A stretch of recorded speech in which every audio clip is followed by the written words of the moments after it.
If you're interested in using the high-five banking method, but you're concerned about bank fees, have no fear. I'm going to share with you 3 tips that I personally use to avoid bank fees altogether. I've paid 0 bank fees since using the high-five banking method, and so will you. Tip number 1 is get direct deposit. This is one of the best ways to avoid bank fees, especially when it comes to your bills checking account. Now, for most of us, our bills take up a large portion of our income.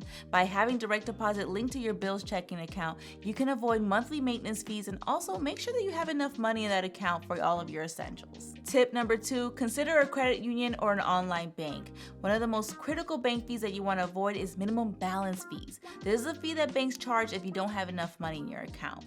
One of the best ways to avoid this is to bank with a credit union or an online bank that won't normally charge all of these minimum requirements. Now, this might be a little controversial, but tip number 3 is to turn off overdraft protection.